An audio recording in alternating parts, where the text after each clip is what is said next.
দৃশ্যম থেকে ভালো থ্রিলার, মিয়াডাগল থেকে ভালো ফিল গুড, আর তাদের সাথে এমন একটা মুভি যা লিটারালি কোনো সেন্সই নেই। মানে 2025-এর এমন 3টে সাউথ ইন্ডিয়ান মুভি যেগুলো তোমাদের দেখা দরকার, অ্যাটলিস্ট এই উইকেন্ডে তো দেখেই নাও। ফার্স্ট, টুরিস্ট ফ্যামিলি, এই বছরের একটা দারুণ ফ্যামিলি ড্রামা, যেখানে ভালো কমেডি আছে আর সাথে মুভিটা অনেকটা ইমোশনাল।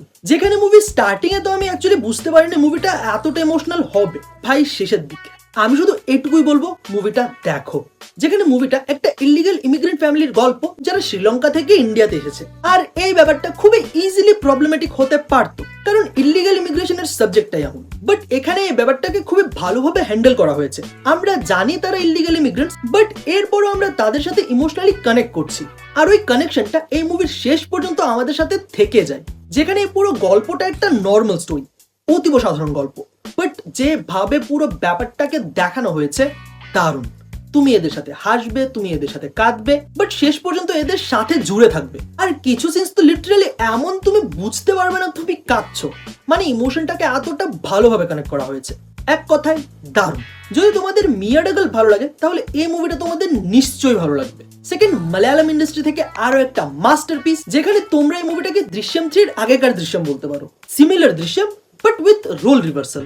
যেখানে এই মুভি দেখার পর সব থেকে বেশি খুশি হবে অজয় দেবগন, কারণ সেখানে আরো একটা ভালো স্ক্রিপ্ট পেয়েছে রিমেক করার জন্য। এখন এই মুভিতে ওইসব সেম এলিমেন্টস আছে যেগুলো দৃশ্যম মুভিতে ছিল, ভালো স্টোরি, টাইট স্ক্রিন প্লে, দারুণ টুইস্ট, সব সাথে এমন কিছু আছে যেটা দৃশ্যমে ছিল না, ভালো অ্যাকশন সিকোয়েন্সেস। যেখানে দৃশ্যম মুভিতে মোহনলাল স্যার বুদ্ধি খাটিয়েছেন, এই মুভিতে মোহনলাল স্যার বুদ্ধির সাথে হাত পাও চালিয়েছেন। জাস্ট ইমাজিন কি হতো যদি দৃশ্যম মুভিতে মোহনলাল স্যার এখানে ছেলের বাবা হতেন। বাকি you guys are smart enough. So যদি তোমাদের দৃশ্যম ভালো লেগে থাকে, চোখ বন্ধ করে এই মুভিটা দেখতে পারো, তোমাদের ভালো লাগবে, এই গ্যারান্টি আমার। এন্ড থার্ড, গুড ব্যাড আগলি।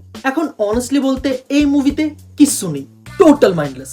শুধু আছে অজিত কুমার, তার স্ক্রিন প্রেজেন্স, আর তার ফ্যান্সদের জন্য বানানো অজিত কুমারের সিন কম্পাইলেশনস। মানে এই মুভিতে যাচ্ছে তাই হচ্ছে, আর প্রত্যেক সেকেন্ডে অজিত কুমারের একটা মুভির রেফারেন্স ছুড়ে মারা হচ্ছে।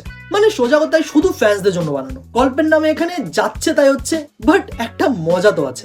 মুভিটা খারাপ, অনেক খারাপ, বাট এতটা খারাপ দ্যাট একটা পয়েন্টে তুমি হয়তো মুভিটাকে এনজয় করা স্টার্ট করবে। এন্ড উইথ অল অনেস্টি আমি হয়তো এই মুভিটাকে রেকমেন্ড করতাম না, বাট যেহেতু এই মুভিটা আমি সহ্য করেছি, তোমাদেরও সহ্য করতেই হবে। সো এখন যেহেতু এই উইকে তেমন কোনো বড় রিলিজ নেই, সো তোমরা এই মুভিগুলো দেখতেই পারো। সাথে যদি তোমাদেরও এমন কোনো রেকমেন্ডেশনস থাকে ওইগুলো কমেন্ট করে জানাও, আর সাথে ভিডিওটাকে লাইক আর টুক করে একটা সাবস্ক্রাইবও করে দাও, মানে করেই দাও। দেখা হচ্ছে next time. Till then, be safe, be happy and stay hydrated. Peace out.